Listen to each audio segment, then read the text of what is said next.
Hi students, good morning to one and all. In the previous class we started one chapter that is the look inside the body. तो ये chapter में हमने हमारे जो body organs रहते हैं उसकी स्टडी की थी, है ना।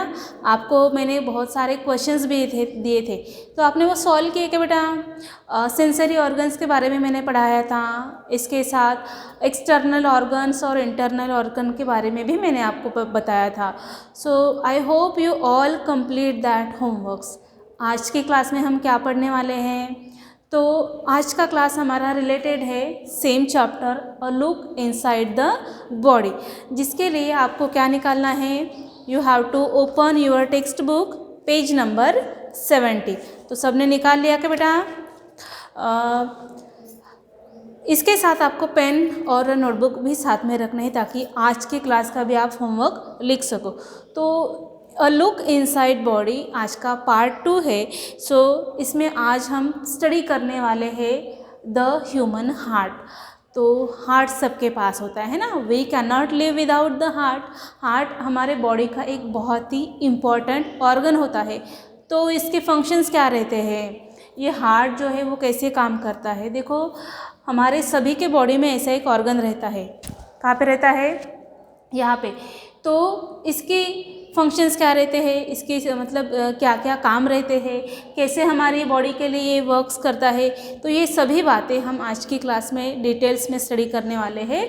So just look at the very carefully. चलो ये इमेज देखो बेटा, what is that, it is our human heart. Now the heart is there is a blood in our body.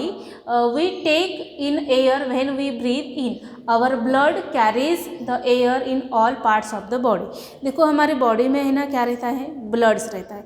आपके बॉडी में कहीं पे भी थोड़ा सा भी कट जाए तो क्या निकल आता है बेटा, ब्लड निकल आता है ना। So there is a blood in our body, we take in air when we breathe. जब भी हम मतलब ब्रीथ लेते हैं, है ना, रेस्पिरेशन करते हैं, तो क्या लेते हैं, अंदर एयर लेते हैं। So our blood carries the air in all parts of the body. जो भी हमारे बॉडी में जो ब्लड है ना, so that all blood is carries the air to all parts of the body. The food that we eat get digested. देखो जो भी हम फूड खाते हैं, है ना, अलग अलग तरह का फूड खाते हैं, ब्रेकफास्ट में हो, चाहे डिनर में हो, या फिर कोई और टाइम पे हो, that all food become digested. तो ये जो है वो सभी कहाँ पे होता है, इंटरनल ऑफ द बॉडी, है ना, बॉडी के सब क्या होता है, अंदर होता है। सो it is again blood the carries the digested part two every particle of the body.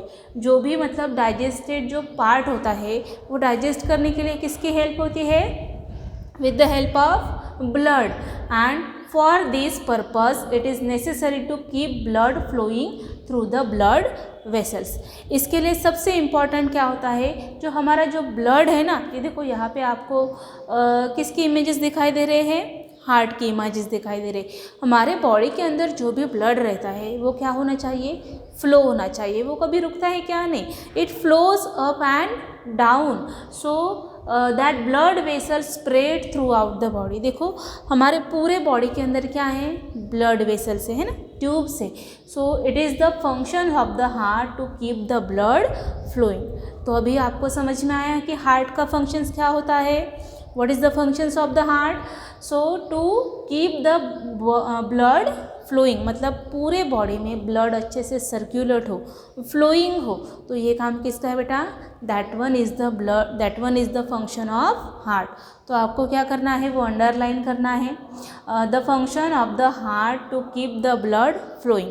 Underline किया। Now look at the very carefully. आपने ये इमेजेस भी देखी, that one is the images of heart.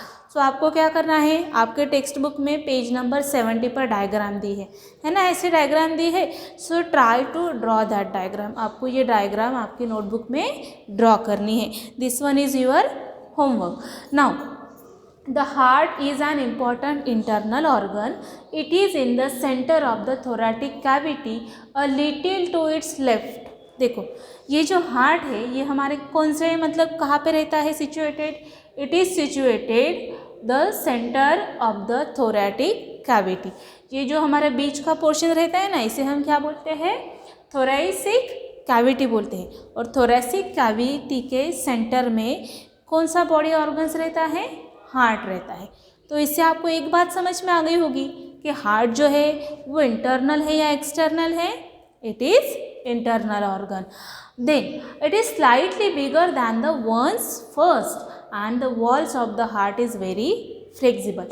देखो हार्ट की जो भी diagram यहाँ पे दी गई है, इससे आपको क्या समझ में आता है? It is slightly bigger than the first one and the walls, जो भी इसकी वॉल्स दिखाई दे रहे हैं, वॉल्स मतलब वो हाउस की वॉल्स बोलेंगे क्या? अभी नहीं। The what ever the walls of the heart it is very flexible, बहुत ही नाजुक रहता है। पर इसीलिए हमें हमारे हार्ट की बहुत ही क्या लेनी पड़ती है? केयर लेनी पड़ती है। तो इसके लिए कौन सा फूड खाना चाहिए, इसके बारे में भी हमें डॉक्टर्स बताते हैं। इसके अलावा हार्ट से रिलेटेड बहुत सारे डिसीजेस होती है ना, जैसे कि हार्ट अटैक जैसे डिसीजेस है। तो ये सभी जो कुछ रिलेटेड है वो सब किससे है? That is all related to our heart. That's why we have to must care about our heart. Next is एक कंसेप्ट दे है the contrast and the heart relax. तो ये कंसेप्ट क्या है? देखो बेटा 71 पेज पर है ना। तो कॉन्ट्रास्ट मतलब क्या? The heart becomes smaller. देखो अभी हम रेस्पिरेशन कर रहे हैं ना, आप भी सांस ले रहे होगे, तो sometimes the heart become small and again it is come to the its original size. जैसे हम सांस लेते हैं तो फूल जाता है ना, जैसे हम सांस छोड़ देते हैं so it again become relax. तो इसी प्रोसेस को दो वर्ड से, कौन से? एक है हार्ट कॉन्ट्रैक्ट्स और दूसरा है हार्ट रिलैक्स। तो पहला कॉन्ट्रैक्ट्स का मीनिंग क्या है? The heart become smaller. ये देखो यहाँ पे कॉन्ट्रास्ट की डायग्राम दी है। Contrast means it is become smaller, heart का जो साइज़ है ना वो थोड़ा सा स्मॉल हो जाता है। And relax means the heart return to its original size. ये देखो यहाँ पे दिखाई दे रहा है। रिलैक्स मीन्स पहले देखो वो स्मॉल बन गया था और अभी फिर से रिलैक्स होने के बाद वो एज इट इज़ अपनी साइज में आ गया। तो ये जो प्रोसेस है ना ये हमारे बॉडी के अंदर शुरू रहती है and it continuous going on, continue शुरू रहती है। और इसके साथ हार्ट कॉन्ट्रैक्ट्स होना और रिलैक्स होना, that is process is continue. तो ये ऐसी दो टर्म्स है जो आपको आपकी नोटबुक में क्या करने हैं? राइट डाउन करने हैं।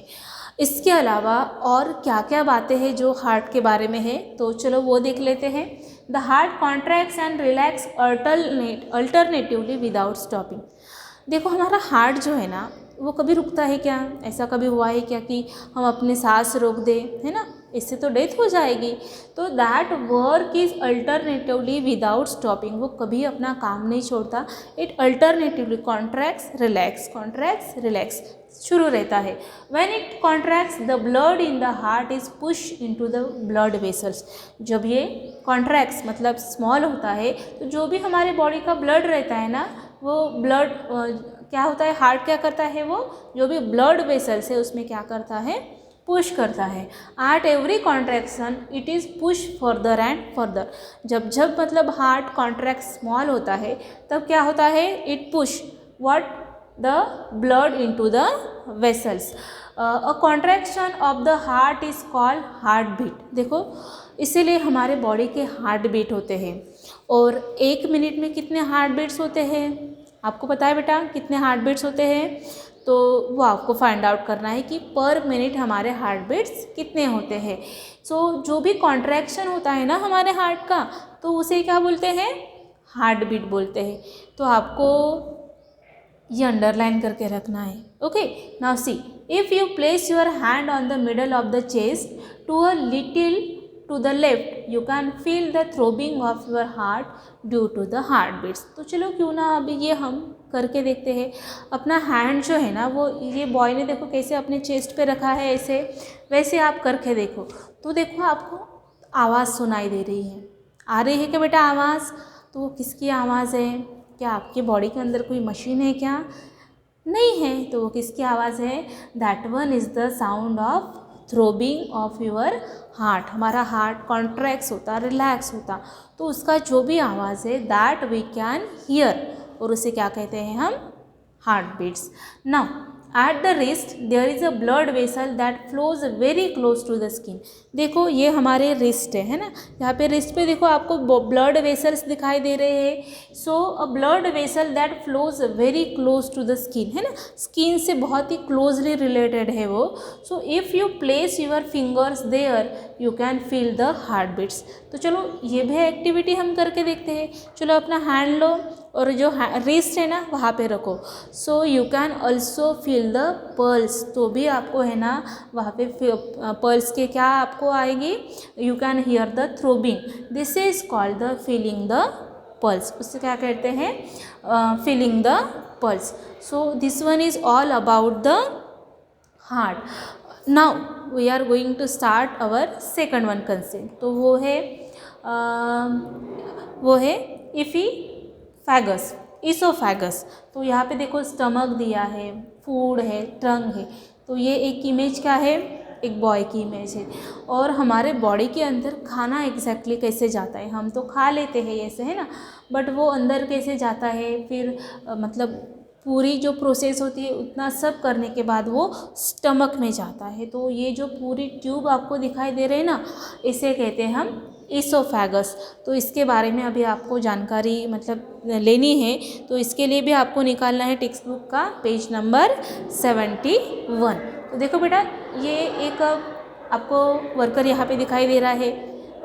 क्या कर रहा है, this man is filling the water from the tap into a drum. मतलब यहाँ पे एक नल है और नल से पाइप में वो क्या कर रहा है, ड्रम में पानी भर रहा है ना, बहुत ही सिंपल है. So the drum is some distance away from the tap. देखो दोनों के बीच में हमें क्या दिखाई दे रहा है, डिस्टेंस दिखाई दे रहा है ना. मैन यहाँ पे खड़ा है, टैप यहाँ पे है, पर पाइप लगा के वो यहाँ पे क्या फिलअप कर रहा है, पानी भर रहा है. The water from the tap is flowing into the drum. Why this is so. देखो नल तो यहाँ पे है पर ड्रम तो बहुत ही बाजू में, फिर भी नल में से ड्रम में पानी कैसे आ रहा है. तो हमारी बॉडी की जो इसोफैगस रहती ना, वो भी ऐसे रहते. हम खाना तो यहाँ से खाते पर वो स्टमक में कैसे जाता है, तो ये अभी आपको बताना है. नाउ सी, ये है हमारी ह्यूमन बॉडी, है ना, ये हमारा माउथ, ऐसे हम यहाँ पे खाना खाते हैं, फिर वो इससे फैगस से आकर वो कहाँ पे जाता है, हमारे स्टमक में जाता है. तो ये प्रोसेस कैसे रहती है या फिर कैसे होती है, तो ये यहाँ पे दिया है. So be attention. The picture alongside shows the internal organs, the mouth and the stomach. ये जो दोनों भी ऑर्गन्स है, एक माउथ और एक स्टमक, तो ये कौन से ऑर्गन्स है बेटा, this both organs are the internal organs. This organ help in the digestion of food. हमारे बॉडी के अंदर हम जो भी खाना खाते हैं ना, उसके बाद वो फूड का क्या होता है, डाइजेशन होता है. और डाइजेशन होने के लिए ये दोनों ऑर्गन्स क्या करते हैं, हेल्प करते हैं. तो अंडरलाइन करना है, ये कौन से दो ऑर्गन्स है जो हेल्प करते हैं, mouth and the stomach. So the stomach is situated in the abdominal cavity. There is a tube in the thoracic cavity to transport food from the mouth to stomach. तो ये आपको image दिखाई दे रहे हैं. तो यहाँ पे जो स्टमक जो होता है वो कहाँ पे होता है, ये जो बीच वाला पोर्शन दिखाई दे रहा है ना, उसे कहते हैं हम एब्डोमिनल कैविटी. और जो भी हम फूड खाते हैं तो that food is going to from the oesophagus to our stomach. So it is called the oesophagus और द गुलेट. ये जो भी ट्यूब दिखाई दे रही है मुंह से लेकर स्टमक तक, वो ट्यूब को ही हम क्या बोलते हैं, इसोफैगस. इसी के थ्रू खाना जो है वो कहाँ पे जाता है, पेट में जाता है. We use our mouth to eat our food. The tongue tell us the taste of food, है ना. माउथ से ही हम खाना खाते हैं, नोज से खाते हैं क्या, नहीं. मतलब ऐसे हाथ से लेकर खाना माउथ से खाते हैं और तब जाके वो कहाँ पे जाता है, स्टमक पे जाता है. In fact the tongue also tell us the test.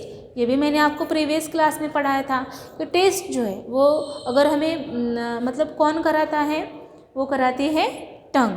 So we chew the food with our teeth. As we chew it, our saliva mixes with the food. देखो बेटा, जैसे ही हम खाना खाते हैं तो वो अपने आप अंदर जाता है क्या, नहीं जाता है ना।